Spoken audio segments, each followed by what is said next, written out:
इस वीडियो में एक्सेल की टॉप 30 टिप्स एंड ट्रिक्स आपको मिलने वाली हैं जो बेसिकली हर एक ऑफिस में बहुत ज्यादा काम आती हैं। अगर आप एक्सेल यूजर और स्मार्ट तरीके से अपना एक्सेल का वर्क ऑफिस में करना चाहते हो तो ये 30 टिप्स आप जरूर सीख लो। एक बार ये वीडियो पूरा देख लो और एक बार में ये सारी टिप्स आपको अच्छे से समझ में आ जाएंगी। तो चलिए वीडियो करते हैं शुरू। फटाफट वीडियो को लाइक कर दीजिए, चैनल को सब्सक्राइब कर दीजिए। मैं हूं दीपक, आपका दोस्त। Let's begin this topic. तो यहां दोस्तों आप देखिए मेरे पास ये थोड़ा सा डेटा है। मुझे ये डेटा ना अपर केस लेटर्स में कन्वर्ट करके प्रिंट करना है। अब डेटा बहुत ज्यादा होगा तो कैसे करोगे, बहुत सारे कॉलम्स में डेटा होगा तो कैसे करोगे। अभी तो इसके लिए हम अपर का फॉर्मूला भी लगा सकते हैं अपर केस में चेंज करने के लिए, बट एक सिंपल सी ट्रिक है जो आपके बहुत ज्यादा काम आ सकती है। जो भी आपका डेटा है ना उसको कर लो आप सिलेक्ट। मैंने कंट्रोल ए प्रेस करके ये पूरी टेबल कर ली है सिलेक्ट। आपको होम टैब में यहाँ फॉन्ट्स में जाना है। यहाँ पे ना आपको अपर केस के कुछ फॉन्ट मिल जाते हैं जिनका आप यूज करके डेटा को बिना किसी फॉर्मूला के अपर केस में कन्वर्ट कर सकते हो। ये देखिए यहाँ पे ये एक फॉन्ट दे रखा है, आप रिजल्ट यहाँ पे देख सकते हो। अपर केस में डेटा आ गया और ये देखिए अपर केस में आ गया। क्लिक कर दीजिए, डेटा अपर केस में है, प्रिंट करोगे अपर केस में ही ये आएगा। यहां पे मुझे नेम्स की एंट्री करानी है। मैं यहां सेल पे क्लिक करूंगा ना एंट्री करने के लिए, तो यहां पे एक मैसेज आ रहा है, इंफॉर्मेशन आ रही है, please enter name in upper case only. ठीक है, तो यहां पे जब भी कोई एंट्री करेगा तो उसको पता चल जाएगा कि एंट्री अपर केस लेटर्स में करनी है। तो इस तरह से सेल मैसेज कैसे आप लगा सकते हो मैं यहां पे आपको लगा के दिखाता हूं। ठीक है, मैं यहां पे कोई भी मैसेज आपको लगा के दिखाता हूं। मैंने रेंज कर ली सिलेक्ट, डेटा टाइप पे जाना है, डेटा वैलिडेशन पे जाना है और यहां सेटिंग पे जाके कोई भी वैलिडेशन सेलेक्ट नहीं करना है, एनी वैल्यू रहने देना है। इनपुट मैसेज पे जाके यहां पे मैसेज आपको टाइप कर देना है। मान लीजिए आपने यहां पे लिखा इन्फो और यहां पे कोई भी मैसेज आपने टाइप कर दिया, ओके कर दिया। तो जब भी इस रेंज में किसी भी सेल पे हम करेंगे क्लिक तो ये मैसेज जो है हमने सेट किया वो दिखाई देगा।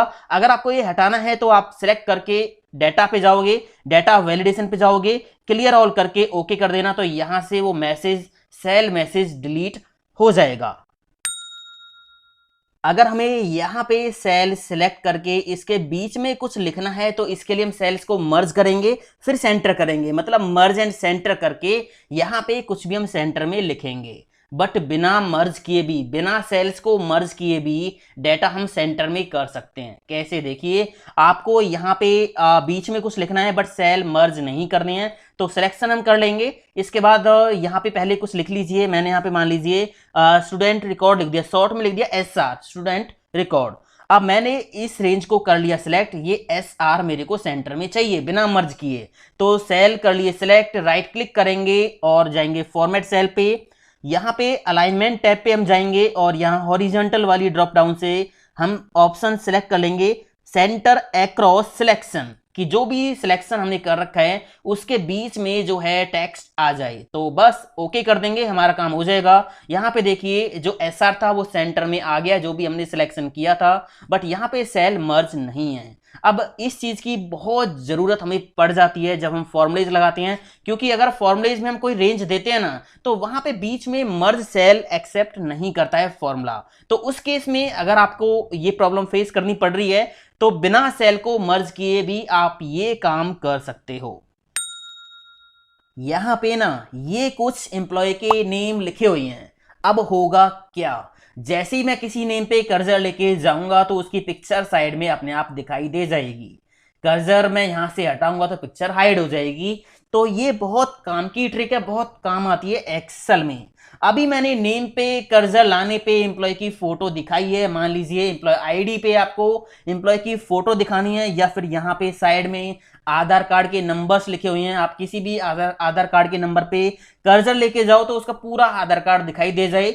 तो इसके लिए ये जो ट्रिक है ये बहुत काम आती है। देखिए ये कैसे लगाएंगे, मैंने 2 सेल्स पे लगा रखा है, तीसरे सेल पे मैं आपको लगा के दिखाता हूं। तो हमने सेल पे करना है क्लिक, रिव्यू टैब पे जाना है और यहां से न्यू कमेंट पे क्लिक करना है, तो ये बॉक्स आ जाएगा। इसमें जो भी लिखा हुआ इसको हम हटा देंगे, इसकी लाइन पे क्लिक करेंगे, लाइन पे एक बार सिंगल क्लिक करेंगे, दोबारा राइट क्लिक करेंगे, फॉर्मेट कमेंट का ऑप्शन मिल जाएगा, यहां पे करेंगे क्लिक। क्लिक करने के बाद यहाँ पे कलर्स एंड लाइंस पे जाएंगे और यहाँ पे कलर के सामने ये एक ड्रॉप डाउन है, इसको ओपन करेंगे। इसमें नीचे जाएंगे फिल इफेक्ट पे और यहाँ पे पिक्चर वाले टैब पे जाएंगे और यहाँ से पिक्चर कर लेंगे सिलेक्ट। जो भी पिक्चर आपको लगानी है उसको आप सिलेक्ट कर लीजिए, क्लिक कर दीजिए और यहाँ पे इंसर्ट कर दीजिए, ओके कर दीजिए, ओके कर दीजिए, काम हो जाएगा। इसका थोड़ा साइज आप सेट कर लीजिए जैसे भी आपको करना है इस तरह से, ठीक है। तो मैंने अभी यहाँ पे तीसरे सेल पे भी लगा दिया। अब आप देखिए यहाँ पे आ रही है, यहाँ पे ये पिक्चर आ रही है और यहाँ पे ये पिक्चर आ रही है, ठीक है। अगर आपको यहाँ से ये हटानी है तो क्या करोगे, आप यहाँ पे क्लिक कर लीजिए और यहाँ पे एक ऊपर ऑप्शन है डिलीट का, आप डिलीट पे क्लिक करोगे तो जो कमेंट आपने लगाई है वो आपकी कमेंट डिलीट हो जाएगी। सारी पिक्चर्स एक साथ देखनी है तो यहाँ पे शो ऑल कमेंट्स का ऑप्शन है, ये पिक्चर्स दिखाई दे जाएंगी। हाइड करना है तो दोबारा से यहाँ पे क्लिक कर देना, पिक्चर्स हाइड हो जाएंगी। तो ये ट्रिक आपके बहुत काम आ सकती है। इसके बाद ये अगली ट्रिक आप देखिए, मेरे पास ये डाटा है, मान लीजिए मुझे इस डाटा में से कुछ डाटा सिलेक्ट कर करके दूसरी सीट पे कॉपी करना है। तो आपको ऐसे नहीं करना कि यहां से एक रो सिलेक्ट किया, कॉपी किया कंट्रोल सी से, फिर किसी दूसरी सीट पे जाके पेस्ट किया, फिर से उसी सीट पे आए और फिर से अगला रिकॉर्ड कॉपी किया, फिर से जाके पेस्ट किया, ऐसे नहीं करना। तो एक ट्रिक है जो मैं आपको बता रहा हूं, क्लिपबोर्ड का आपको यहां पे यूज करना है, ठीक है। तो आपको क्या करना है, होम टैब पे जाना है और यहां से क्लिपबोर्ड ओपन कर लेना है। ये यहां पे करना है क्लिक, क्लिपबोर्ड हो गया ओपन। अब आपको करना क्या है, मान लीजिए मुझे ये रिकॉर्ड चाहिए, मैंने कंट्रोल सी से कॉपी किया, ये वाला चाहिए कंट्रोल सी, ये वाला चाहिए कंट्रोल सी और ये लास्ट वाला चाहिए कंट्रोल सी, ठीक है।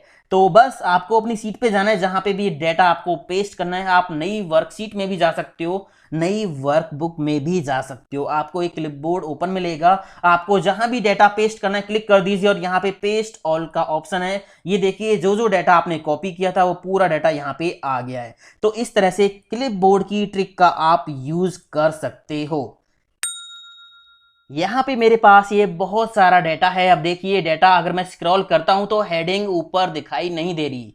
तो हेडिंग्स को फ्रीज करने के दो तरीके हैं, एक तो है फ्रीज पेन का यूज करके, एक दूसरा है बहुत स्मार्ट। तो फ्रीज पेन से हम रो को कैसे फ्रीज करेंगे, आपको डेटा में कहीं भी क्लिक कर लेना है, व्यू टैब पे जाना है, यहाँ पे फ्रीज पेन का ऑप्शन मिलेगा और यहाँ पे अभी एक ही रो ऊपर वाली रो मुझे फ्रीज करनी है। तो यहाँ पे ऑप्शन है फ्रीज टॉप रो, इस पे हम क्लिक कर देंगे तो ऊपर वाली रो फ्रीज हो गई है। आप देखिए यहाँ से 23 वाली रो आपको यहाँ पे दिखाई दे रही है। तो ऊपर वाली जो रो है वो फ्रीज हो गई है। अगर आपको एक से ज्यादा रो फ्रीज करनी है तो आप इस तरह से सिलेक्ट कर लेना, इससे ऊपर की सारी रो फ्रीज करनी है तो फ्रीज पेन पे जाके यहाँ पे फ्रीज पेन पे क्लिक कर दोगे। अभी यहाँ पे अनफ्रीज पेन आ रहा है तो मैंने अनफ्रीज पेन कर दिया। अभी यहाँ पे कोई भी रो जो है फ्रीज नहीं है, ठीक है। तो अगर आपको मान लीजिए इससे ऊपर की सारी रो फ्रीज करनी है तो फ्रीज पेन पे जाओगे और यहाँ पे फ्रीज पेन का ऑप्शन मिल जाएगा। अब ये तो था फ्रीज पेन से करने का तरीका। सबसे पहली रो फ्रीज करने का एक और स्मार्ट तरीका आप देखिए। आपको करना क्या है, सारा डाटा कर लेना है सिलेक्ट, कंट्रोल ए से सारा डाटा कर लिया मैंने सिलेक्ट, कंट्रोल टी प्रेस करके इसको टेबल फॉर्मेट में बदल देना है। माई टेबल हैज हेडर्स पे टिक लगा के रखना है, ओके कर देना, काम हो गया। अभी देखिए यहाँ पे मैं इनका जो हाईलाइट कलर है ये चेंज कर देता हूं। तो मैंने यहाँ से चेंज कर दिया, मान लीजिए ये वाला लगा दिया, ठीक है। और यहाँ से फॉन्ट कलर मैंने कर दिया ब्लैक। अभी देखिए ऊपर वाली रो ये है। अब मैं अभी यहाँ पे क्या आ रहा है, ए बी सी डी इस तरह से आ रहा है। अगर मैं नीचे जाता हूं ये देखिए तो हेडिंग कहाँ गई, हेडिंग कॉलम नेम की जगह पे आ गई। यहाँ पे देखिए मार्क्स, कोर्स नेम, आईडी। तो इस तरह से ये स्मार्ट ट्रिक आप यूज कर सकते हो अगर आपके डाटा में केवल एक ही रो है तो, ठीक है। क्योंकि यहाँ पे तो ये एक ही जो टॉप रो होगी उसकी जो हेडिंग्स होंगी वो आपकी यहाँ पे आ जाएंगी अगर आप अपने डाटा को टेबल फॉर्मेट में कन्वर्ट कर लोगे तो। यहाँ पे ऊपर से तो हम रोज को फ्रीज कर सकते हैं, बट नीचे से अगर हमें कोई रो फ्रीज करनी हो तो वो कैसे हम करेंगे। मेरे पास इस डेटा में नीचे एक टोटल रो है और मैं चाहता हूं कि ये टोटल वाली रो यहाँ पे फ्रीज रहे। तो ये काम कैसे होगा, आपको जाना है व्यू टैब पे, यहाँ पे एक ऑप्शन है स्प्लिट का, इस पे क्लिक कर दीजिए। तो इस तरह से जो ये लाइनिंग आपके सामने आ जाएंगी, ठीक है। इसको आप साइड में कर दीजिए और यहां से इसको पकड़ के नीचे ले आइए इस तरह से, ठीक है। अब ये अलग अलग जो है विंडो यहाँ पे स्प्लिट हो गई हैं। नीचे वाली जो है इसमें आप अपनी टोटल वाली रो को सिलेक्ट कर लीजिए, जहां पे भी वो टोटल रो है। ये कौन सी रो है, ये है आपकी 124। तो यहाँ पे आप 124 को ले आइए ये हमारी टोटल रो यहाँ पे आ गई। अब ऊपर कहीं भी क्लिक कर लीजिए, डाटा को आप ऊपर नीचे कहीं स्क्रॉल करोगे तो ये टोटल रो यहीं पे फ्रीज रहेगी। ठीक है, तो इस तरह से आप जो है नीचे से भी रो को फ्रीज कर सकते हो और इसी तरह राइट से भी कर सकते हो। अगर आपको ये स्प्लिट हटाना है तो यहाँ पे स्प्लिट ऑप्शन है व्यू टैब पे, इस पे फिर से क्लिक कर दीजिए तो ये जो है यहाँ से हट जाएगा। इस तरह से इस ट्रिक का आप यूज कर सकते हो। मेरे पास ये दोस्तों बहुत सारा डाटा है। अगर मैं इसको प्रिंट करूंगा ना तो देखिए क्या होगा। मैंने कंट्रोल पी प्रेस किया तो आप देखिए पहले पेज पे तो हेडिंग्स जो हैं आ रही हैं, बट अगर मैं यहां से अगले पेज पे जाऊंगा तो यहां पे हेडिंग प्रिंट में नहीं आएंगी। तीसरे पेज पे जाऊंगा तो यहां पे भी हेडिंग प्रिंट में नहीं आएंगी। अब आप यहाँ पे जो रो या बॉटम रो, टॉप रो या बॉटम रो फ्रीज करोगे वो तो केवल आपको यहीं पे दिखाई देंगे, बट अगर आपको प्रिंट में भी ऊपर वाली रो जो है करानी है, आप चाहते हो कि हर एक पेज पे हेडिंग्स आपकी प्रिंट में आए, तो इसके लिए बस आपको सिंपल एक काम करना है, पेज लेआउट टैब पे जाना है और प्रिंट टाइटल्स पे क्लिक करना है। यहां पे एक ऑप्शन आपको मिल जाएगा रो टू रिपीट एट टॉप, इस बॉक्स में करना है क्लिक और जिस बॉक्स में जिस रो में आपकी हेडिंग्स है ना उसको आप सिलेक्ट कर दीजिए। इसको मैंने कर दिया है सिलेक्ट, ओके कर दिया। अब हमारा काम हो गया है। अगर मैं कंट्रोल पी करूंगा, यहां पे प्रीव्यू देखूंगा तो देखिए यहां पे हेडिंग पहले पेज पे आ रही हैं और यहां से अगर मैं सेकंड पेज पे गया तो यहां पे भी हेडिंग्स आ रही हैं। थर्ड पेज पे जाऊंगा तो यहां पे भी हेडिंग्स आ रही हैं। तो इस तरह से आप हेडिंग्स को भी सभी पेजों पे प्रिंट कर सकते हो।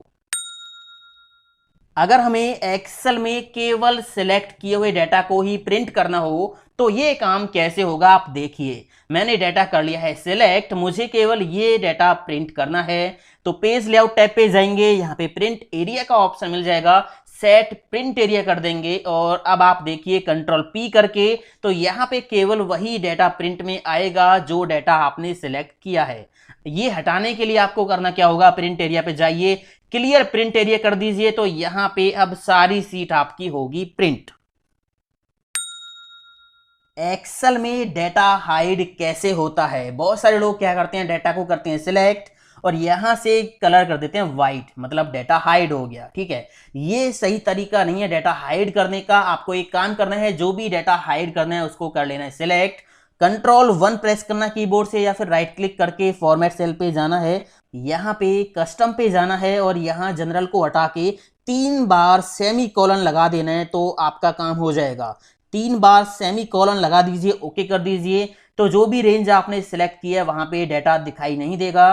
बेशक आप यहाँ पे कोई भी कलर लगा देना। अगर आपको ये हटाना है तो फिर से आपने रेंज करनी है सिलेक्ट, जहां पे लगाया था कंट्रोल 1 प्रेस कर लेना और यहाँ पे ये 3 सेमीकोलन जो आपने लगाए थे इनको हटा देना। तो ये देखिए यहाँ पे ओके करने के बाद आपका जो डाटा है वो फिर से दिखाई दे जाएगा। अगर हमें एक्सेल शीट में डाटा एक जगह से दूसरी जगह लेके जाना होता है तो इसके लिए कॉपी पेस्ट या कट पेस्ट करने की कोई जरूरत नहीं है। आपको बस डाटा करना है सिलेक्ट और कोने से इसको पकड़ के कहीं भी आप जाके ड्रैग एंड ड्रॉप कर दीजिए, वहीं पे ये डाटा शिफ्ट हो जाएगा। ये देखिए, ठीक है। तो इस तरह से आप डाटा को बड़ी आसानी से मूव कर सकते हो।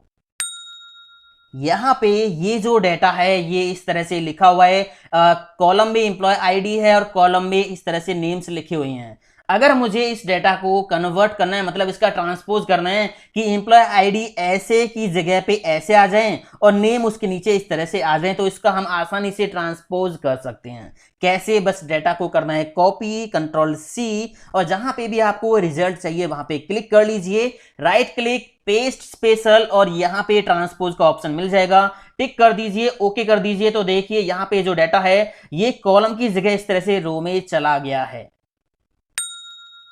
यहाँ पे ना मुझे डेट्स की सीरीज फिल करनी है, बट स्टार्ट डेट मेरे पास ये है और इसके बाद अगले 70 दिन की डेट्स मेरे को यहाँ पे फिल करनी है, या मान लीजिए 200 डेज की फिल करनी है या पूरे 500 डेज की फिल करनी है। तो वो आप कैसे करोगे? ड्रैग एंड ड्रॉप करोगे तो आपको बार बार चेक करना पड़ेगा, इसमें टाइम लगेगा। एक ट्रिक है जिसका आप यूज कर सकते हो। यहाँ पे आपको टाइप करना है 1, ठीक है। आप यहाँ पे दोबारा से क्लिक कर लीजिए, फिल पे जाइए होम टैब पे और यहाँ सीरीज पे जाइए, ठीक है, यहाँ पे स्टॉप वैल्यू आप लिखिए कि आपको कितने डेज की यहाँ पे डेट्स फिल करानी है। मान लीजिए 70 डेज की फिल करानी है, तो मैंने यहाँ पे टाइप कर दिया 70 और यहाँ से कॉलम कर लेना है सिलेक्ट, ओके कर देना है। तो यहाँ पे 1 से लेके 70 तक सीरीज फिल हो गई इस कॉलम में। अब आपको यहाँ पे बस कोने पे डबल क्लिक कर देना है, तो आप देखोगे यहाँ पे अगले 70 डेज के लिए डेट्स ऑटोमेटिक फिल हो गई हैं। अब ये जो सीरीज आपने फिल की थी इसको आप डिलीट कर सकते हो, कोई प्रॉब्लम नहीं है। तो ये ट्रिक है जिसका आप यूज कर सकते हो। इसके बाद यहां पे आप देखिए मुझे क्या करना है, इस डेटा में बीच बीच में एक एक ब्लैंक रो ऐड करनी है। तो इसका सिंपल सा फंडा है, आपको यहां पे हेल्पर कॉलम में आना है, या तो आप यहां पे आ जाइए या फिर यहां पे आ जाइए, एक ही बात है। मैं यहां पे आ जाता हूं, मैंने यहां पे टाइप किया 1 और यहां पे 2। ठीक है, अब आपको करना क्या है, जहां तक आपका डाटा है वहां तक ये सीरीज फिल कर लीजिए। हो गई यहां तक, इसको कॉपी करके इसके नीचे पेस्ट कर दीजिए, Ctrl+V। अब आपको एक काम करना है, यहाँ पे कोई भी हेडिंग आप डाल लीजिए, मान लीजिए हेल्पर आपने डाल दिया। अब यहाँ पे फिल्टर लगा देना है, Ctrl+Shift+L प्रेस करना है तो फिल्टर लग गया। अब इस कॉलम से इस डेटा को सॉर्ट कर देंगे, सॉर्ट स्मॉलेस्ट टू लार्जेस्ट। ठीक है, ये देखिए बीच में एक एक रो ब्लैंक ऐड हो गई है। इस कॉलम को बेशक आप कर दीजिए डिलीट और यहां से सारा डाटा कर लीजिए सिलेक्ट और बॉर्डर आप लगा लीजिए। ठीक है, जहां तक भी आपका डाटा है आप उसको सिलेक्ट करके बॉर्डर लगा दीजिए, ऑल बॉर्डर। अब आप देखोगे बीच बीच में एक एक ब्लैंक रो ऐड हो गई है। यहाँ पे पिन कोड में सेल ब्लैंक है, मुझे क्या करना है, मान लीजिए डाटा बहुत ज्यादा होगा तो ब्लैंक सेल्स हाईलाइट करने हैं। तो इसके लिए सिंपल सा फंडा है, आपको कॉलम कर लेना है सिलेक्ट, जहां पे ब्लैंक सेल्स आपको हाईलाइट करने हैं। कीबोर्ड से प्रेस करना है F5 और यहाँ पे स्पेशल पे जाना है और ब्लैंक्स पे टिक लगाना है, ओके कर देना है। तो ब्लैंक सेल हो गई सिलेक्ट। अब यहां से कोई भी फिल कलर आप लगा दीजिए, ये देखिए कोई भी फिल कलर लगा दीजिए तो आपके सेल जो है ब्लैंक सेल वो हाईलाइट हो जाएंगे। यहां पे ना पिन कोड में सेल फिर से ब्लैंक हैं, हमें क्या करना है, जिसका पिन कोड एंटर नहीं किया हुआ उसका पूरा रिकॉर्ड कर दीजिए डिलीट। ठीक है, पूरा रिकॉर्ड उसका डिलीट करना है जहां पे पिन कोड एंटर नहीं किया हुआ। तो करना क्या है, बस सिंपल यहाँ पे फिल्टर लगा लीजिए, लगा हुआ फिल्टर, और यहाँ पे जाइए और ब्लैंक्स को फिल्टर कर लीजिए, ब्लैंक्स पे टिक लगा के ओके कर दीजिए। तो यहाँ पे ब्लैंक रिकॉर्ड आपके सामने आ गए। यहाँ से इन रोज को सिलेक्ट करके कर दीजिए डिलीट, डिलीट रो। इसके बाद यहाँ फिर से जाइए और सिलेक्ट ऑल पे क्लिक करके ओके कर दीजिए, तो काम हो गया। यहाँ पे ना आप देखिए कुछ स्टूडेंट्स के मार्क्स एंटर नहीं किए गए हैं, सेल ब्लैंक हैं। हमें क्या करना है, जो सेल ब्लैंक है ना उनमें एब्सेंस लिखना है या ए लिखना है या कुछ और लिखना है, ब्लैंक सेल्स को फिल करना है किसी एक वैल्यू से। तो कैसे होगा देखिए, यहां से ये मार्क्स हम कर लेंगे सिलेक्ट, कीबोर्ड से प्रेस करेंगे F5 की, यहां पे जाएंगे स्पेशल पे और यहां से ब्लैंक्स पे टिक लगा के ओके कर देंगे। अभी कुछ नहीं करना, ब्लैंक सेल्स में आपको क्या टाइप करना है, ए, एब्सेंस या कुछ और। तो यहां पे बस सिंपल आप टाइप कर दीजिए, ये देखिए ये टाइप हो गया एक सेल में। कीबोर्ड से कंट्रोल की दबा के रखो और एंटर प्रेस कर दीजिए, सभी ब्लैंक सेल्स में ए फिल हो गया, ये आप देख सकते हो। अगर हमें किसी कॉलम में से डुप्लीकेट वैल्यूज को डिलीट करना हो तो कैसे करेंगे, देखिए मुझे यहां से इस कॉलम में से डुप्लीकेट वैल्यूज को डिलीट करना है। तो अभी आप देखोगे यहाँ पे 100 है, यहाँ पे 100 है, यहाँ पे भी 100 है, तो कई बार यहाँ पे 100 लिखा हुआ है। डुप्लीकेट वैल्यूज यहां से हमें डिलीट करनी है, तो सिंपल सा फंडा है, रेंज कर लेंगे सिलेक्ट, डेटा टैब पे जाएंगे, यहाँ पे ऑप्शन है रिमूव डुप्लीकेट का, क्लिक कर देंगे और ओके कर देंगे। तो देखिए डुप्लीकेट वैल्यूज जो थी वो डिलीट हो गई हैं। डुप्लीकेट एंट्रीज को या वैल्यूज को कैसे हाईलाइट करेंगे, देखिए यहाँ पे मैंने ये रेंज कर ली सिलेक्ट, मुझे डुप्लीकेट वैल्यूज हाईलाइट करनी है। तो सिंपल सा फंडा है, रेंज सेलेक्ट करके जाएंगे होम टैब पे, conditional formatting, highlight cell rule, यहाँ पे ऑप्शन मिलेगा डुप्लीकेट वैल्यूज, क्लिक कर दीजिए और यहां से कोई भी कलर आप कर सकते हो सिलेक्ट, ओके कर दीजिए, तो काम हो गया। यहां पे देखिए डुप्लीकेट वैल्यूज हाईलाइट हो गई हैं। अब मान लीजिए मैं यहां पे अगर फिर से एंट्री करूंगा, मैंने यहां पे टाइप किया 1, यहां पे टाइप किया 2, अगर मैं यहां पे फिर से 1 टाइप करूंगा तो ये देखिए यहां पे सेल हाईलाइट हो गई कि डुप्लीकेट एंट्री आपने कर दी है। तो इस तरह से आप डुप्लीकेट एंट्रीज को हाईलाइट कर सकते हो। यहाँ पे आप देखिए इस वर्कबुक में ना टोटल 5 सीट्स हैं। अब मुझे क्या करना है, इनमें से केवल इस सीट का डाटा, इस सीट 3 का डाटा एक नई वर्कबुक में लेके जाना है। मतलब मुझे ये जो सीट है ना, ये किसी दूसरी नई वर्कबुक में मूव करानी है, एक सीट। फिर मान लीजिए मुझे उसको मेल करना है किसी को, या किसी को देना है, तो ये काम कैसे करेंगे। तो अभी मैं सीट 3 का डाटा एक नई वर्कबुक में लेके जाऊंगा। तो करूंगा क्या, सीट 3 टैब पे राइट क्लिक करूंगा और यहाँ पे ऑप्शन है मूव और कॉपी, क्लिक करेंगे और यहाँ से क्रिएट एक कॉपी। अगर मान लीजिए इसकी कॉपी क्रिएट करनी है तो यहाँ पे आप क्रिएट एक कॉपी पे टिक लगा दीजिए। इससे होगा क्या, ये सीट यहाँ पे भी रहेगी और नई वर्कबुक में भी चली जाएगी। अगर आपको ये यहाँ से मूव करानी है नई वर्कबुक में, तो उस केस में यहाँ पे टिक नहीं लगाना है, ठीक है। तो मैं भी क्या करता हूं, इसकी कॉपी क्रिएट करके नई वर्कबुक में लेके जाऊंगा। इसके बाद यहां पे टू बुक, यहां पे आपको न्यू बुक पे क्लिक कर देना है, न्यू बुक, बस ओके कर दीजिए। तो देखिए यहां पे एक नई वर्कबुक आ गई है और इसमें केवल वही सीट 3 का डाटा आ गया है।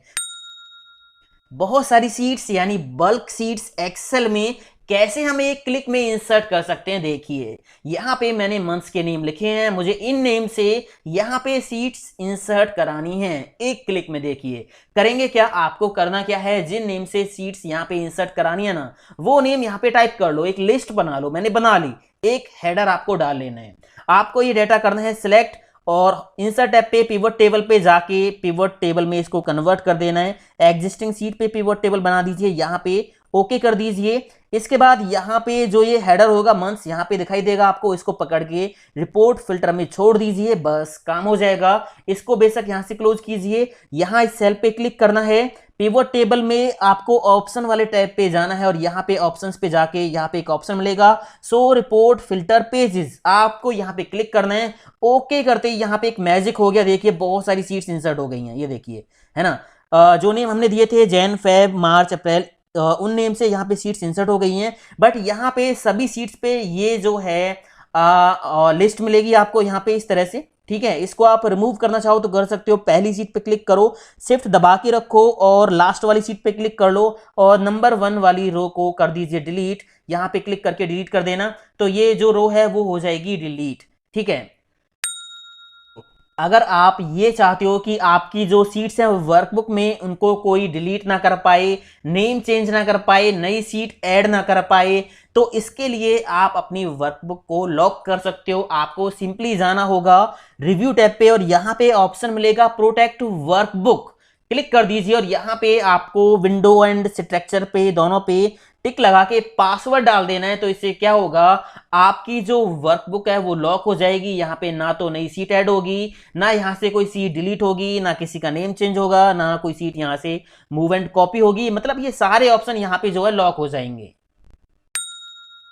यहाँ पे फिजिक्स केमिस्ट्री मैथ के मार्क्स हैं और इनका टोटल मैंने यहाँ पे किया है। अब यहाँ पे सामने कोई वैल्यू नहीं है तो 0 आ रहा है। अब आप क्या करते हो, 0 को हटाने के लिए ना इसका फॉर्मूला लगाते हो।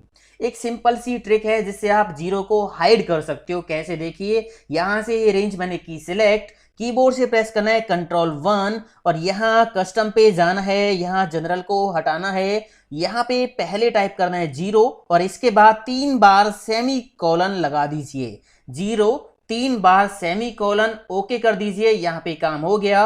अगर यहाँ पे हम वैल्यू एंटर करेंगे तो यहाँ पे देखिए अपने आप रिजल्ट आता रहेगा, बाकी 0 आपको दिखाई नहीं देगी।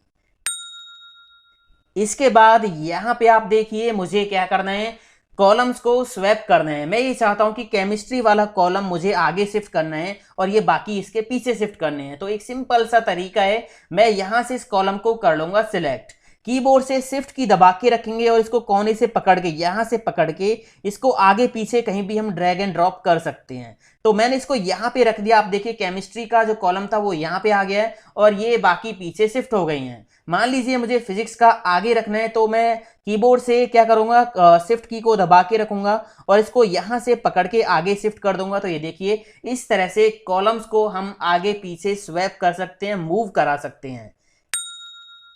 इसके बाद यहाँ पे आप देखिए मुझे क्या करना है, डेटा एंट्री करनी है, बट डेटा एंट्री हम करेंगे फॉर्म से। तो यहाँ पे मुझे डेटा एंट्री करनी है, मैंने हेडिंग्स यहाँ पे डाल ली हैं और ये थोड़ी सी एक रेंज मैंने ले ली है। तो मैं क्या करूँगा, यहाँ से बस इसको सिलेक्ट करके पहले तो कीबोर्ड से कंट्रोल टी प्रेस करके इसको टेबल फॉर्मेट में कन्वर्ट कर दूंगा। माई टेबल हैज हेडर, ओके कर दिया। तो ये जो फॉर्मेट था वो टेबल फॉर्मेट में आ गया। यहाँ से कोई भी फॉर्मेट हम लगा सकते हैं। मैं यहाँ पे सिंपल सा कोई फॉर्मेट लगा लेता हूँ, ये वाला मैंने लगा दिया, ये वाला, ठीक है। यहाँ पे मैंने बैंडेड रो से टिक हटा दिया और इनका जो कलर है वो मैं चेंज कर देता हूँ। मैंने यहाँ से फॉन्ट कलर कर दिया ब्लैक। अभी ये जो इतनी रेंज थी ये टेबल फॉर्मेट में मैंने कन्वर्ट कर दी है। अब यहाँ पे देखिए ऊपर एक फॉर्म का ऑप्शन मैंने ऐड कर रखा है, यहाँ पे एक फॉर्म का ऑप्शन ऐड कर रखा है। ये कैसे ऐड करना है आपको, आपको यहाँ पे जाना है क्विक एक्सेस टूल बार पे और मोर कमांड्स में जाना है। यहाँ से आपको ऑल कमांड्स पे जाना है और यहाँ पे फॉर्म का ऑप्शन आपको सर्च कर लेना है। यहाँ पे ये रहा फॉर्म का ऑप्शन, इस पे क्लिक करके इधर ऐड कर लेना, ठीक है। मैंने ऐड कर रखा पहले से ही। अब इसको मैं कर दूंगा यहाँ से क्लोज। अब इस टेबल फॉर्मेट में कहीं भी मैं करूंगा क्लिक और यहाँ फॉर्म पे कर दूंगा क्लिक, तो डेटा एंट्री के लिए फॉर्म ओपन हो गया। यहाँ पे 4 कॉलम है तो यहाँ पे 4 बॉक्स आपको दिखाई देंगे।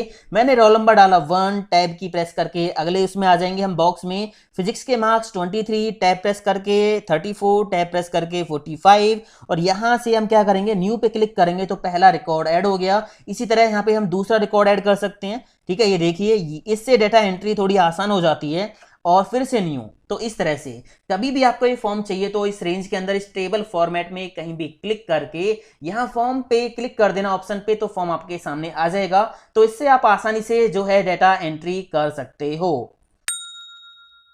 इसके बाद यहाँ पे आप देखिए, मान लीजिए हम किसी एक्सेल फाइल में काम कर रहे हैं और हमें ये नहीं पता कि वो फाइल हमने कहाँ पे सेव कर रखी है। तो एक सिंपल सा फॉर्मूला है जिससे आप ये पता लगा सकते हो कि आपकी जो फाइल है वो आपके कंप्यूटर में कौन सी लोकेशन पे किस नाम से सेव है। तो फॉर्मूला क्या है, इक्वल सेल ब्रैकेट ओपन, यहाँ पे डबल कोट्स में आपको टाइप करना है फाइल नेम, ठीक है। फाइल नेम आपको टाइप करना है, यहां से भी आप पिक कर सकते हो। टैब की प्रेस करके मैंने यहां से फाइल नेम पिक किया डबल कोट्स के अंदर और ब्रैकेट बंद कर दी, एंटर प्रेस करूंगा तो यहां पे आपकी वर्कबुक की पूरी लोकेशन आ जाएगी, यूजर्स, एसपी, डॉक्यूमेंट्स, और यहां पे बुक 1 एबीसी नाम से ये फाइल सेव है।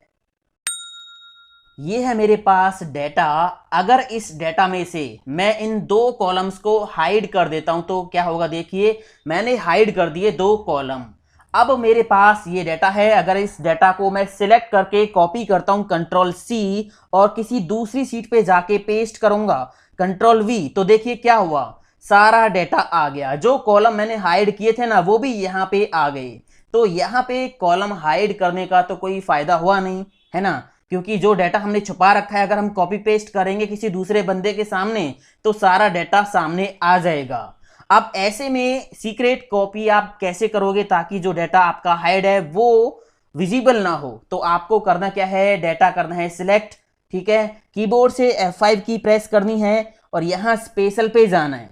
इसके बाद यहाँ पे ऑप्शन मिलेगा विजिबल सेल्स ओनली, इसको टिक करना है, इस पे क्लिक करना है, ओके कर देना है। इसके बाद कॉपी करना है कंट्रोल सी, ठीक है। कंट्रोल सी से कॉपी कर लिया। अब आप जाके इसको पेस्ट कर दीजिए जहां पे भी आपको ये पेस्ट करना है, कंट्रोल वी, तो आप देखोगे जो डेटा आपका विजिबल था केवल वही यहां पे पेस्ट होके आ गया है।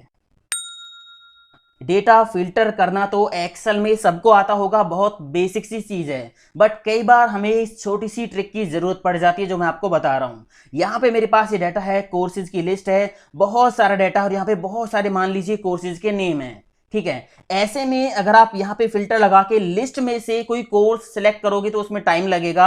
आप किसी सेल पे क्लिक करके उसी से डाटा को फिल्टर कर सकते हो। मान लीजिए मैंने यहाँ पे वर्ड पे क्लिक किया, मैं चाहता हूं कि वर्ड का डाटा यहाँ पे फिल्टर हो जाए, तो बस सेल पे राइट क्लिक करना है, फिल्टर पे जाना है और यहाँ पे ऑप्शन मिलेगा filter by selected cell value, click कर दीजिए। तो ये देखिए इस तरह से भी डाटा फिल्टर कर सकते हो। यहां पे आप देख सकते हो नंबर और टेक्स्ट एक साथ सेल में लिखा हुआ है। अब मान लीजिए मुझे टेक्स्ट अलग करना है या नंबर अलग करना है, तो कैसे हम करेंगे। अगर आपके पास एक्सेल 2013 है या इससे अबव वर्जन है, लेटर वर्जन है, तो आप ये काम चुटकियों में कर सकते हो। देखिए कैसे, मैंने क्या किया, इस सेल में क्लिक किया, यहाँ पे मुझे मान लीजिए नंबर निकालना है, तो इस सेल में जो ये टेक्स्ट लिखा हुआ है इसमें से नंबर चुन चुन के आप यहां लिखो। पहले क्या है, नंबर 2, फिर 3, फिर 3, 3, फिर 4, फिर 4 एंड 3। एंटर प्रेस कर दीजिए। अभी हमने क्या किया, इसमें से नंबर चुन चुन के यहां लिख दिया, एंटर प्रेस कर दिया। कीबोर्ड से प्रेस कर दीजिए कंट्रोल ई। फ्लैश फिल का मैजिक आप देखिए, एक्सेल समझ गया कि इसमें से नंबर अलग निकालना है, तो यहाँ पे सारे नंबर अलग निकल के आ गए। इसी तरह टेक्स्ट को आप निकाल सकते हो। मान लीजिए यहाँ पे टेक्स्ट निकालना है, तो इस सेल में से ADFHG जो भी है उसको आप यहाँ पे टाइप कर दीजिए, एंटर करके यहाँ पे आ जाओगे, कंट्रोल ई प्रेस कर देना, तो आपको रिजल्ट मिल जाएगा। ये बहुत काम की चीज है फ्लैश फिल। अब इसका एक और एग्जाम्पल आप देख लीजिए। यहाँ पे फर्स्ट नेम है अनिल, यहाँ पे कुमार है। अब दोनों को ज्वाइन करने के लिए आप एंड का फॉर्मूला लगाओगे या कॉन्कैटिनेट का फॉर्मूला लगाओगे, बट फ्लैश फिल से ये मैजिक चुटकियों में होगा। देखिए मैंने यहां पे पहले टाइप किया अनिल, इस सेल की वैल्यू, फिर स्पेस देके इस सेल की वैल्यू, मतलब यहां पे क्या लिखा कुमार, KUMAR, एंटर प्रेस किया। अब यहां पे कंट्रोल ई प्रेस कर देंगे तो देखिए मैजिक हो गया फ्लैश फिल का। एक्सेल अपने आप समझ गया कि इन दोनों सेल्स को ज्वाइन करके यहां पे लाना है। तो ये थी दोस्तों एक्सेल की कुछ ऐसी टिप्स एंड ट्रिक्स जो बेसिकली हर ऑफिस में बहुत ज्यादा काम आती हैं। उम्मीद करता हूं ये सारी टिप्स एंड ट्रिक्स आपके जरूर काम आएंगी और आपको पसंद आई होंगी। वीडियो को लाइक शेयर कमेंट करते जरूर जाना। मिलता हूं अगले वीडियो में। थैंक यू दोस्तों, हैव अ नाइस डे, जय हिंद, वंदे मातरम, टेक केयर।